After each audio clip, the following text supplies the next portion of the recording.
Hi, everyone. Welcome to In Our AI Era podcast. We are excited to the next week where we are interviewing Jose and Niels. And Tina, welcome. How are you doing? I'm great. I'm so happy to be here. And I'm so happy to share this episode, which is a little bit different from what we've done in the past. So, in the past, we talked to each other about what we think AI is happening and what's going on in the work that we're doing. But this time, we're going to be listening to other people and learning from them. Super exciting. Amazing. So I love the new concept and we're going to reach more people. But let's jump into our concept of the week, Tina. Is there any AI concept of the week for us? Yes. So what I love about the name of our podcast, AI era, is that it's really, like an era that is constantly changing and I constantly see new things. And so I wanted to touch on something that is, I think, really something of the moment or like has a little moment, which is the term mangoes. Do you know what mangoes mean? I love mangoes, but I don't know what mangoes mean in the AI context. Okay, when I heard it the first time, I also thought, what? So basically, the idea is that there's these magnificent seven companies that are now in the AI race, and they are Meta, Anthropic, Nvidia, Google, OpenAI, and SpaceX. Mangoes. And so, we used to call the big AI companies FANG, Facebook, et cetera, et cetera. Now the big companies are mangoes. And I thought it was such a funny way to express it. And then, of course, I first assumed that the M stands for Microsoft, but it doesn't. It stands for Meta. And so my criticism of this concept or I guess abbreviation is that Microsoft really sees itself as an AI company. I mean, we funded a lot of OpenAI, plus you and I are on an AI team. We do AI work every day. So I feel it should be mangoes for Microsoft, Meta, Anthropic, etc., etc. So there you have it. That's the Magnificent Seven, the big AI companies that have their own abbreviation now. Amazing. I mean, in my view, we are also missing Amazon, in a way, Amazon, a Yes. lot of all these companies whom we are talking, other than Google in a way, are all reliant on Azure or Amazon Bedrock, right? So they Yes. all are being hosted on. I know Microsoft, we are an AI company, but also we speak about AI platform company as well for all these companies. So I like the mango as well. Yes. So, Mangoes. mangoes.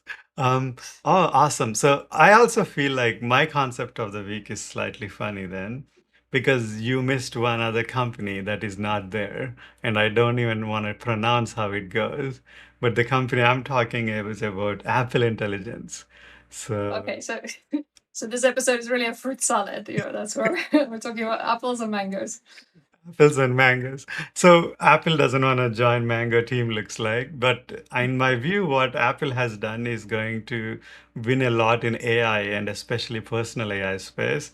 So my concept of the week is the Siri AI and how it is different from all the other agents and chatbots that we have seen. And I don't know, Tina, if you have noticed this, but we are all trying to fight for that personal information space. And then currently, where all of our personal information is, it's in our phones. It's in our Yes. apps that have individual AI components, but they don't talk to all to each other. So what Siri has done is something fascinating. I know they failed the last time, but Apple has this tendency to be the last mover, but comes with all the best things. So it comes last and looks at all the good things and then picks and cherry picks whichever one is good in a way.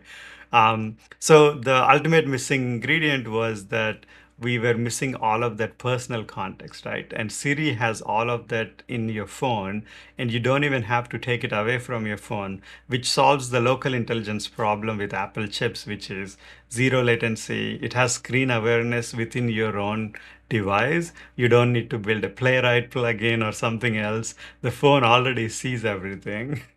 What's on the screen. And then also the orchestration, they are going with this local model, a lot of compute happening within your own device, then sending some of the information, they are using Google as their tool and service.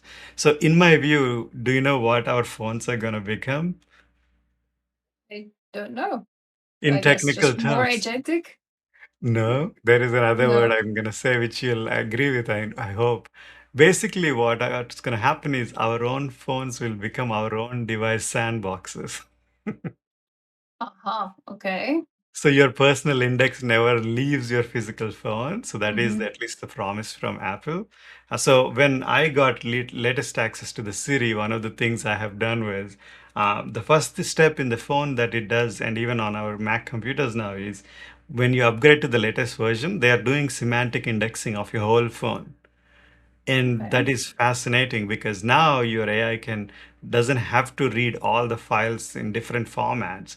It has the semantic index to read fast, so it's already going to be faster. Um, so I'm very excited for that in not only in the phones but in Macs, and really hoping that soon every other laptop manufacturer and others have to do with this, so they will all come up with this thing. So that's the power of Siri in my view. Then the model can be smaller. They're not using the best and latest model.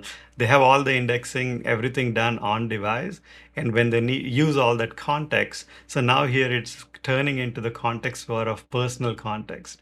Who has all the personal context? Claude released something called Et Claude, and you can ask any question anywhere on your chat or Slack, but it's only Yes. confined to that. But now we don't even have to do Et Siri. We can just say, hey Siri, find me something. Uh, okay, turned it on, but I can stop it luckily. But that's what I'm excited for. And also, Apple comes with private cloud compute. They have their own cloud devices. So privacy is something they are looking at very differently than other companies that we have seen. So I'm very excited for that. That's my concept of the week, going with your mangoes. Okay, so let's jump into the episode. So, like I said, we're going to have two guests today. And what happened was I went to Dynamics Minds, which is a Dynamics and Microsoft and Power Platform conference at the end of May. And I sat down with a couple of people. And some of my favorite interviews was with Neil and Jose, who both work for KPMG. And they're both solution architects. And they did a session at the conference where they talked about how solution architects have to change to keep their skills current and how their role in general is changing, and kind of gave advice on how you can adopt your skills to be a better solution architect. We'll start with their introductions. They'll introduce themselves and then some of the questions that I've asked them. Let's jump into it. So my name is José Azevedo. I was born in Porto, Portugal. But 7 years ago, I decided to have an international movement in my career. So I moved to London to KPMG. And since then, I am working as a solution architect. This is my 4th year coming to Dynamics Minds. And a common thing coming to this event after learning with the best ones is to share real life experience as solution architect. And in 3 of the 4 editions, I co-present with my colleague Neil something about solution architecture on Microsoft Stack. So this year we have a session about the impact of AI on our role. And we call it version 4 because when we present the first time, we call it version 2. We said that is something like the solution architect of the future. And after the year after, we co-present showing the impact of the Azure on the role of the solution architect, and this year about AI. So my name is Neil Reardon. I work for KPMG. I lead the global ERP team, and I'm a fast track recognised solution architect. And I've been coming to Dynamics for 4 years now. This is the 4th year since it started, and I'm lucky enough to get 2 slots this year to present architecture generally and what's happening in AI, and also just around the fast track recognised solution architect program. We've been doing a very similar presentation now for a number of years. We recognised that we couldn't really make solution architects quick enough. So we could actually make them, they need experience, time. And so we started a program called the Architects Academy in the UK to help them along, give them exposure to things. And part of that work was we designed a wheel, and that wheel has capabilities on it. So 4 years ago, we presented that wheel to here as part of that whole process of what should a solution architect start looking and feeling like. And that went down quite well. And then we came back the next year and we talked about the complexities of multi-instance and big, horrible global programs and what you need to think about in Azure and reporting layers, all of that kind of stuff. And this year we're coming back because the world has changed again. And we're in a very interesting place at this space. So we're going to talk about how AI is affecting the solution architect and ultimately how delivery is going to have to change and what your teams are going to have to do because of that change. So it's a sneak peek. The wheel isn't changing. The wheel is still very much correct, but the things inside the wheel are being redefined. And that's kind of the key piece. That is interesting. So I can ask, what is the wheel? Yes, sure. So the wheel is a number of quadrants just around capability. So we go from technical, functional, method, commercial, C-suite, industry, and then we have team. So those are our segments. And as a solution architect, you won't be great at all of them. That's the kind of key, but you need to be good at, you need a level of competency in all of them. But you will come from different backgrounds. So from a technical background, you'll have really high affinity to that quadrant. And actually, likely, you're going to have a really low affinity to C-suite. And that's kind of where your learning path's got to take you, because you won't have had that experience of steering groups and things of that nature. Whereas if you come from a functional background, you can have a mediocre technical sort of functional understanding, but behind functional, high method normally, once again, probably C-suite lacking. And these are the things. So the wheel helps you almost ground yourself in what you don't have, because we do find that people sometimes believe they are slightly more rounded than they are. And so this is a good way to sort of gauge that and then help them really just keep developing their path. Okay, I love that. I think that our industry, that is to provide solutions on the Microsoft stack to our customers, were impacted with this wave of AI. Mm-hmm. But we are very good to say to our customers as an industry that AI will impact all of us. But until last year, I think that it won't impact so much us. Mm-hmm. And we were on that comfortable zone to say it will hit you, but we are here to help you. And the reality is that the speed of change is so fast at the minute that is hitting us a lot. So as a solution architect, we believe, myself, Neil, and even the organization that we work, that is a combination of a wheel of skills that we combine functional, technical, soft skills, presenting, a lot of things together. And in reality, AI is impacting all of them. So in a nutshell, and without going to our session, I hope that you will go there, but we believe that AI is highlighting the things that the automation cannot touch. And what I mean with that is the human point of the subset of skills, like speaking in public, having difficult conversations, collaborate with different technologies and people. This is the part that AI is not yet able to help us. So I believe that the biggest challenge as a solution architect is to incorporate the tools that we have. And AI, in my view, is a tool like any others, and is to incorporate that in the benefit of our customers. So the way that I look personally for AI is a lot of times we watch videos, we listen podcasts, we read a book, and we know that these are tools that we can use to be better on our job. And I still believe that AI is another one, and we should use it the best we can. Of course, that with the responsibility and with all the things that can impact on AI, but it's another tool. And I believe that the solution architects, most of them, are not yet looking what will happen with our role. And I think that that's the biggest challenge. So The opportunities there, I think, are the things that we need to kind of be aware of. So the biggest trouble we've been doing, so for a while, Microsoft released an Accelerate program. And so the idea of the Accelerate program was to get a deployment live in a client within 6 months.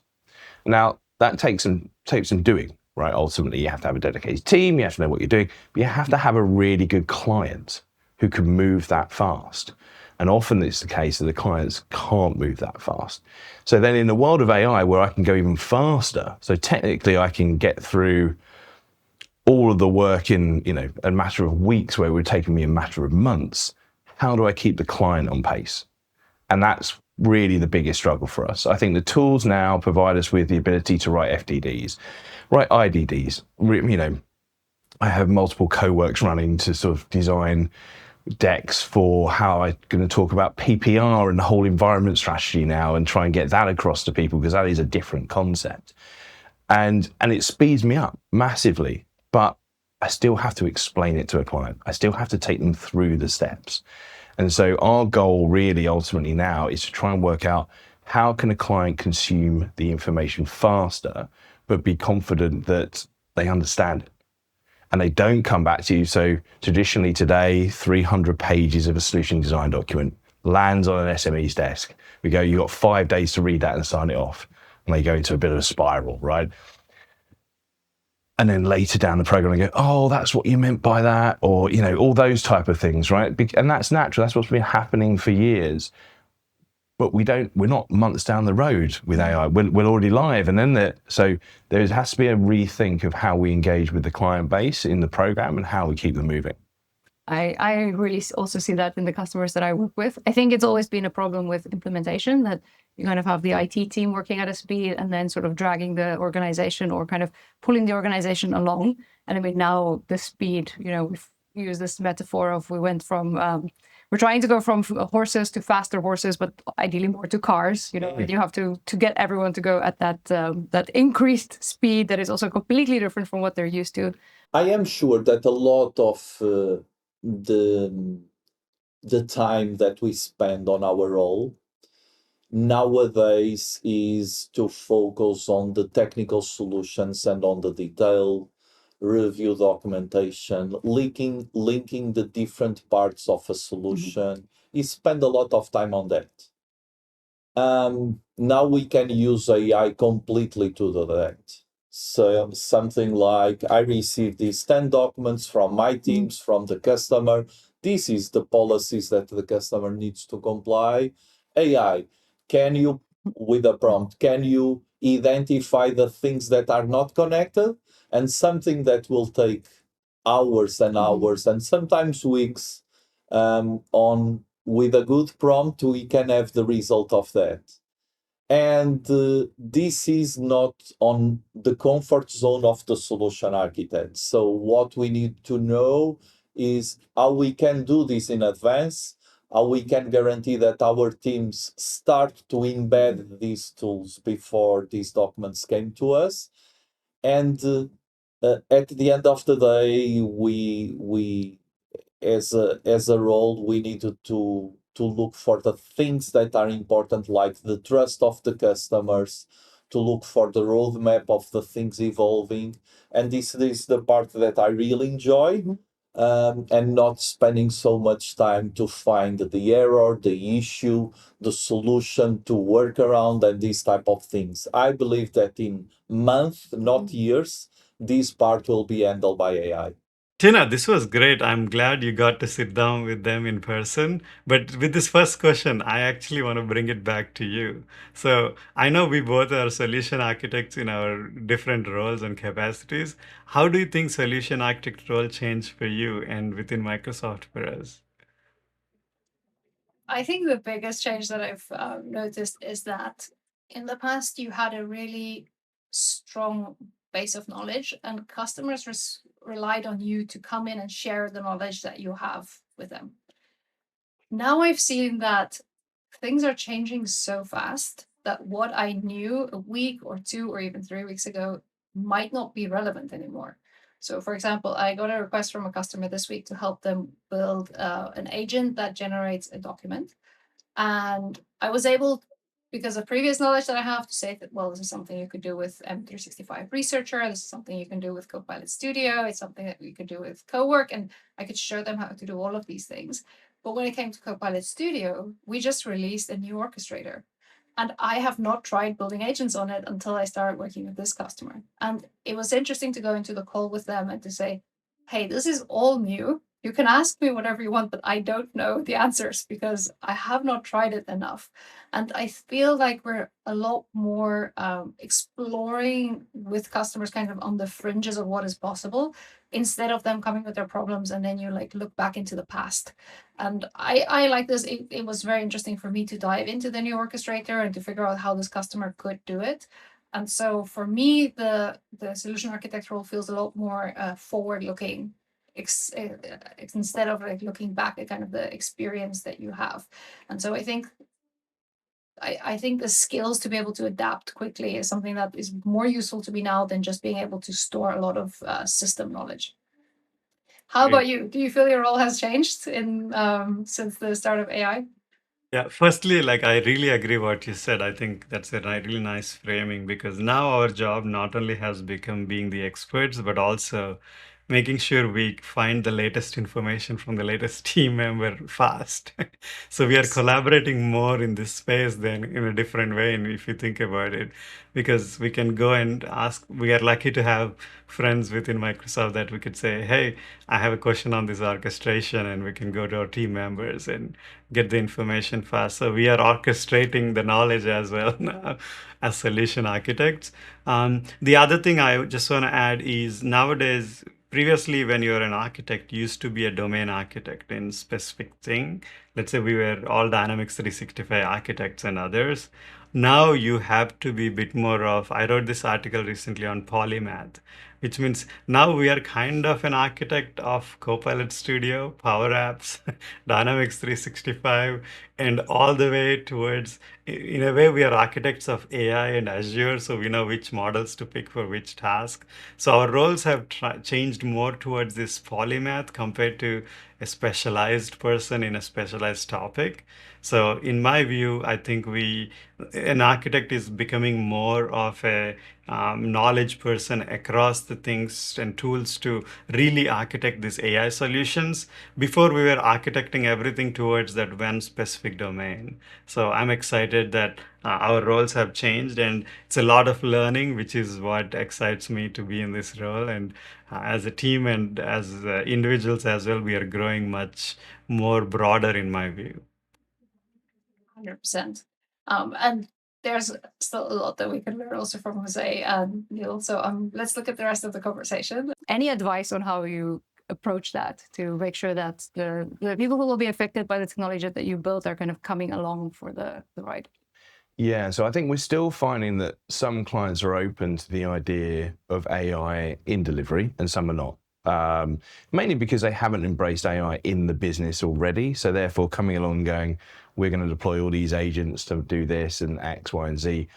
It challenges them. And so I think there will be still for probably a couple of years more traditional program delivery while this world is changing around us. But for the ones that are going to push it, and we have one starting in July, which is really going to push it.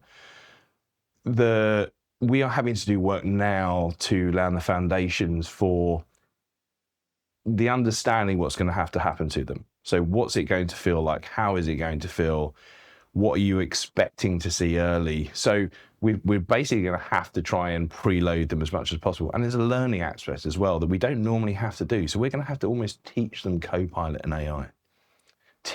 We normally have to teach them the product, but now we're going to have to teach them AI and how we're using AI at the same time as defining the project. Because just like our own organizations, not everybody is as up on it as everybody else. There's still a bit of a peak and trough in terms of people's understanding about what they can get out of it and how they can use it. And so we're going to have to do really quite fundamental stuff when we start a program to really baseline everybody to enable us to go at that speed. I think that's such an interesting dilemma. I was discussing this actually last night with someone here at the conference, in that the product is so new. So how much do you decide something is a product issue and needs to be addressed, and how much do you decide we just have to train the users? Because Yeah. it's just how the product will be going forward, and it's just a new methodology. It's not wrong. I think that is going to be a tricky balance to see kind of how do you develop product, but how do you evolve human interaction with. Yeah, and it's gonna, we're gonna face into some challenges in delivery. Simple as that, right? This stuff is quite new. It does work, but you have to be really careful with it and keep a close eye. I think ultimately we will be, over the next year, I think will be quite defining for how we move. The problem with the market is that we're already seeing the downward pressure from clients on price. In order to be competitive, we're having to try to put more in, which is going to move us on, but artificially probably accelerate us rather than more than we would want to. But that's, the markets drive innovation, right? And so therefore we've got to innovate with it. And the other challenge I think is that today, clients want to do some themselves. So for example, the clients want to do data migration themselves, or they want to do some of the integration work themselves. And for us to realize all of the tooling set and all the potential, we can't have them doing any of it unless they're right up on that edge as well. And so that's going to be difficult for them, because ultimately we want to empower them to own their own system. But if they're not doing any of it, how do they own their own system? Yes. And then, so yeah, we're in a little quandary area, but it'd be interesting to see what happens. Any advice on kind of keeping the skills current for solution architects? So I am a person, and I have a lot of mentees. I work with a lot of different colleagues, different teams, different parts of the world. And I like to change as a person. So even personally, I don't stay on the same floor, on the same desk when I go to the office. I like to change. I like to look for my right and to the left and see different people. And it was something that I was not born with it, but I realized that if I train myself to be like that, after it will be an habit and I can use the benefit of it. And my biggest advice to everyone is to try to embrace it, the change, because I am completely fine and I respect the people that enjoy a job 9 to 5 doing the same thing. I respect that, but it's not for me. And for the industry that we work to serve our customers, to deliver the best of the Microsoft technology, we need to be ready for the change. And I know that we are saying this on the last 20 years because we were not ready for the automation. We were not ready for the cloud. We thought that to have big data centers was impossible to remove. And now here we are. We still have cloud. We don't have data centers anymore in-house of the customers, but the job didn't disappear. We still have IT persons that needs to manage the Azure and all AWS and these type of things. So my biggest advice is to be ready for the change. I think that is a critical skill, not only for solution architect, but for everyone that has a job that wants to move on the career. And the second one is soft skills. It's all about soft skills. I don't know why the word is soft at the beginning, but I think that is the critical things, because the hard ones, the technical ones, even if it is coding on a language or solving a problem, if we search, if we collaborate, if we ask AI, we will find a solution or a workaround. But if you are not ready to be on a difficult meeting with a senior stakeholder that just give 2 minutes of the time and you need to summarize and create and say some words with impact, this is really, in my opinion, the things that are important. Because if you are able to do that, you can create trust. And after the trust, the other things are less important. So I would say that I will name change and soft skills as a wider perspective. So actually we have a slide which is entitled Walk, Crawl, Run. Or actually the other way around, crawl, walk, run. And that's kind of the activities we think everybody should get on board now. So like, for example, if you're not playing with Copilot, you need to be playing with Copilot. If you're not understanding how, like the concept of a skill, you need to do some reading on that. If you're not aware of just the capabilities of what GitHub Copilot can do, you need to be aware. It's really an awareness thing for the SAs as we go forward. They need to get their hands dirty to really understand it, but predominantly your teams will look very different as we go forward. Our technical teams will be fewer, but the technical work will be faster, so we'll need input quicker. And that therefore drives the decision making with the clients. Our consultants team will do less like writing almost and become more industry aligned and deeper in that area. And so the architects will probably have to become more industry aligned as well. So we have architects today who are very good at warehousing or very good at finance, and they might have worked in a couple of industries. But I think what we're finding is a shift to very much to verticals rather than the horizontal SA that we have at the moment. I think it's going to shift quite dramatically because you need that knowledge to interpret these things quicker and faster. I think it brings us back to the wheel that you mentioned, which is that if you don't have functional skills are generally industry aligned, right? Because every industry is different, every business. So you might have to grow more in this functional area. And I also like what you said about really maybe the basics of AI. So things like skills and understanding just how models work. And it sounds like this is the way that you keep your skills current, right? Like we all have this, like I think many SAs have this base knowledge of computer science and system integration, and now you have to have this extra building block that is the basics of AI, basically. Yeah, and you've always had to understand the stack a little bit more over the years, right? When Power Platform came in, it then became do you develop it in Dynamics or do you, as in the ERP, or do you do it in Power Platform? And so there was always then you had to have a bit more awareness. The simple fact now is that you just have to have a lot of awareness, right? You have to have awareness over Azure, the capabilities of Azure, capabilities of Dynamics, the whole stack, what Fabric is doing for you. And now you've got to understand what AI can do for you as well and speed that whole process up. I don't like, my colleague wanted to stick a new segment in the wheel called AI. Okay. Yes, I have seen models like that. Yes, and I'm pushing against that because if you have a segment called AI, it's like a one and done. If I'm strong in that, I'm fine. Mm-hmm. But that's not the answer. The AI is in every segment. And so really it should just be your natural progression in AI in that segment rather than calling out a whole segment, because I think you'll lose the thought process of, I really should have used it over there, or I should have thought about it. So that's why I'm kind of pushing back on that. We just have to just embrace it and live with it now. The token challenge will come later.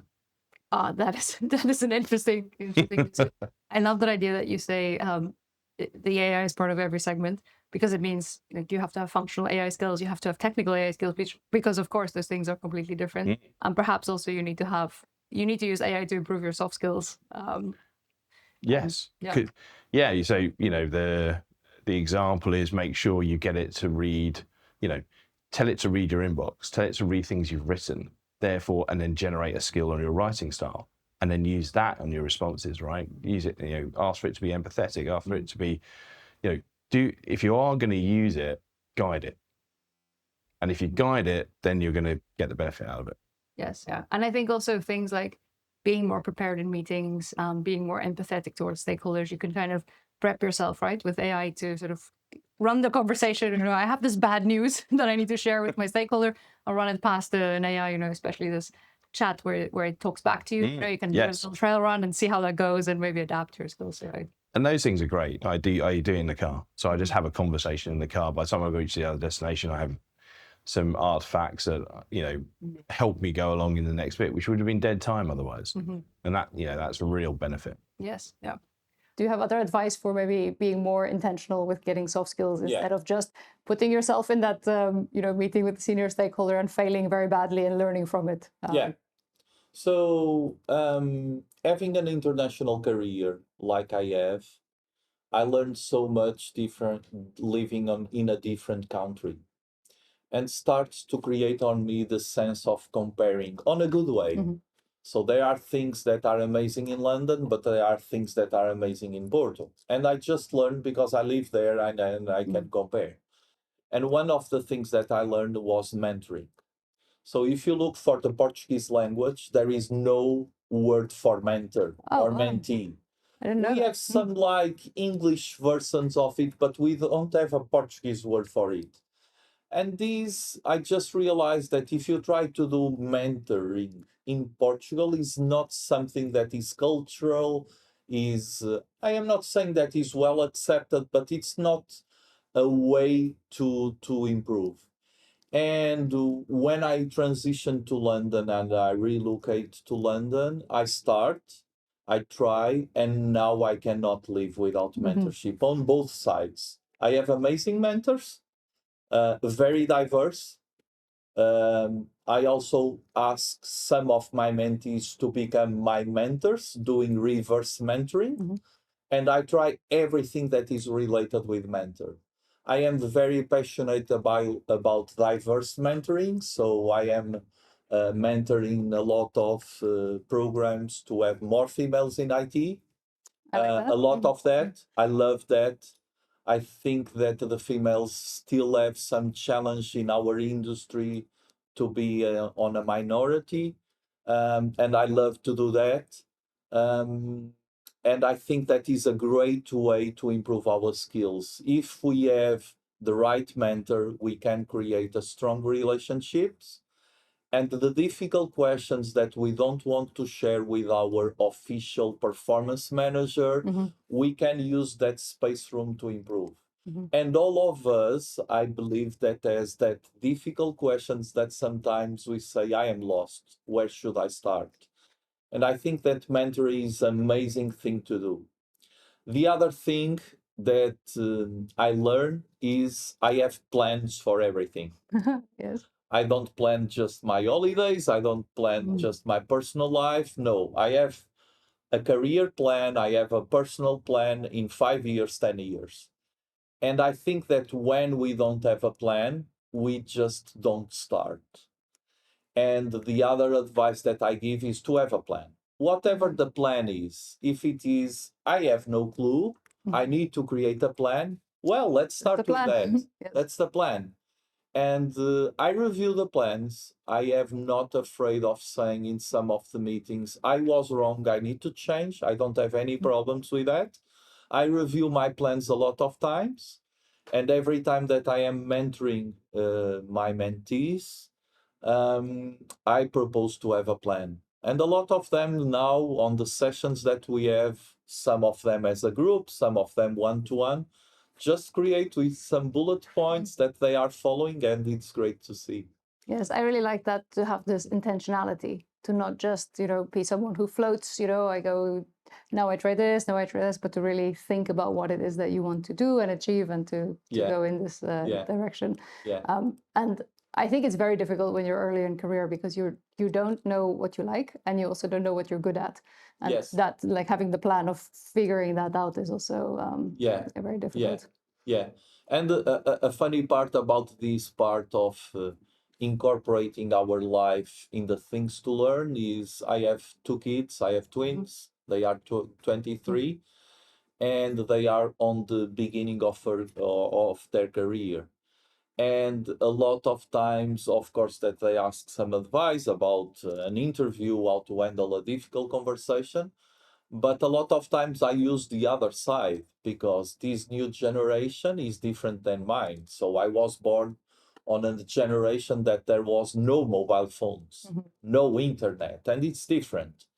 And nowadays, when I am mentoring or managing people from this generation, I struggle, because sometimes they are not just like me, and I expect a way of doing the things, and they are different. And I use my son and daughter just to ask, do you think like that? Is it really like that? And it helped me. So on a difficult situation that I need to handle with a person that it was very young, first work experience, that we clash in a few couple of things. And I still remember to call my son and to ask this reverse mentoring that helps me. I think that if we are open to learn, it's so important. Yes, you have to keep having this growth mentality, right? Even when you are the mentor, you are also absorbing and learning about how to do things. Where do you see the responsibility of AI versus the responsibility of the architect in the future? Yeah, so we talk about it in the session, but basically the architect is now the reviewer. ultimately. They're still the organizer and they still own the solution, but they are far more reviewing and inputting sort of directional pieces of the puzzle rather than today. So if we think traditionally today, I would have a team, we would go and do some workshops, we would get some requirements, we'd take those requirements, we'd workshop them through as a team, try and understand the gaps, how would we solve those gaps, all of that piece of the puzzle. A lot of that time is probably still there, but it's just very, a bit like the faster horses. Some of it is sped up, but then when we come out of that phase, the writing of the design document is not on us anymore. It's a review that automatically fields into a development pipeline, which automatically just gets created through GitHub. And that part then has a rapid acceleration through it. And when we think about how many people in our team that we need to take along on that journey and how we have to change, I think we're going to find a really big workforce shift over the next couple of years in the industry that we're in. That people are going to have to evolve their skills pretty dramatically from where they are. So we're already seeing the concept of a control agent. So a control agent is the checker, right? They review against policies. You can very easily see it against best practice. So taking the implementation guide or whatever and checking against those things. We already have code checkers for this, right? So why not have it for everything else as well? We do need to be careful about how much burden we're putting on the client side. So obviously with all these things needing to probably be client side from a data retention position and just a exposure point, we have to really work with all those teams and just be prepared for the fact that our programs might take longer to start, but will be quicker to finish. Okay, that is an interesting concept, that you need the preparation more, and then you can run quickly and drive the change. Yeah. As long as you bring the client on board, that Correct. will be Yes. successful. Yeah. Okay, thank you so much. I learned a lot. This opened really up a lot of things that I hadn't thought about before. So No worries, enjoyed the happy to. conversation. Thank you very Thank much. you. Ragnar, I hope you enjoyed the conversation that I had with them. I wanted to ask you, do you also have any advice for keeping skills current in the age of AI? Firstly, I want to say thank you to Niels and Jose from KPMG. I think it's a great interview, Tina. You did a great job, in my view, because just on your own, you went and recorded these people. So that's amazing. And thanks to Niels and Jose again. And for your question, I agree. In my view, I think what you did is the most important thing in AI for me. I know there is a article that will post below, which I was sharing of. People ask me all the time, what is the number one AI skill you need to have? And in my view, it's about filtering the noise, right? And how do you filter that noise? Every day we get new concept, new tool, new article, or a new page, or a new POC. The best filtering for me has been with people. So build filter with better people and better like architects like Tina, myself, and few others. We have our own internal group that we share ideas. So I think that is the first AI learning, and also that's the one way to keep up. And I think that's one of the real reasons we started our podcast too, Tina, is we keep sharing the things that we are using and trying and also exploring. Sometimes we learn something new for the concept of the week, or sometimes we learn something because we are making a video. And in this video, we learned something on how practically people are using AI in terms of Niels and Jose with the customer. So I'm very excited to see how many more people will change their careers as well as come up with more innovation, in my view. 100%. Yeah, I think a lot of this whole idea of reinventing yourself that they mentioned, I think that is going to be forefront for everyone working in systems and business architecture going forward. But what is your takeaway, Tina, in your view? Like you were there with in person, and also you met a lot of people there at the conference too. So can you share some of your takeaways with talking in person and getting all that knowledge and sharing? There's two things that I took away. I mean, I learned so much. It was really great for me to talk to both of them, and you've already said thank you to Neil and Jose. Again, it was an amazing conversation. I really enjoyed it. I have two takeaways. One is personal, and one is the way I engage with customers. The personal one is that we showed this wheel. Niels talked about it quite a bit about how your skills as an architect fits on this wheel. you know, you have technical skills and you have functional skills and you have skills to work with stakeholders. And I really, in this conversation, realized how weak I am in the functional part. And I've really, in the week since we had this conversation, tried to stretch into it a bit more, because my strategy has always been to lean into the parts that I am stronger, because then you kind of appear better, right? Like if you're doing things that you're already good at, everyone goes, oh, look how great they are. But then you're just kind of hiding the things that you're not good at. And so I am trying to stop doing that and put myself more in situations where I have to stretch into the parts of the wheel that I'm not strong in. So this was very good for me. I've already tried to put it in practice.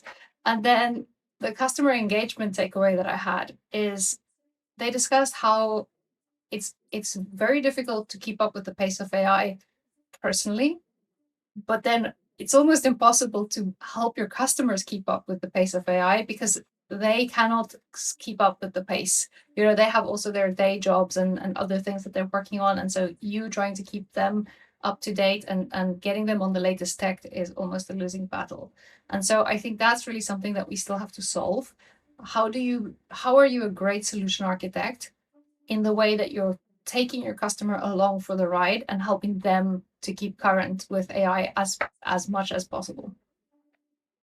Okay, that's amazing. I like the wheel concept and I see it every day with you, Tina. Like even with the video when we started, this was the most uncomfortable zone in a way. Mhm. But then I also love the concept of taking the customer along, because at the end of the day, AI is only useful if it's useful for real people and real jobs and Exactly. real values. So I'm excited to see their journey as Jose and Niels, and let's see what they're gonna bring. But even for us, even with this podcast, one of the things we want to do is bring in those areas that are going too fast and see how you can catch up. So if you have any questions, please reach us too. Yes, yeah. Any questions? Let us know down below. And if you like this format, also let us know. I love speaking to people, and if you want to see more of that, I'd love to do that. So just let us know. And otherwise, we'll see you in the next episode. See you in the next one. Bye. Bye.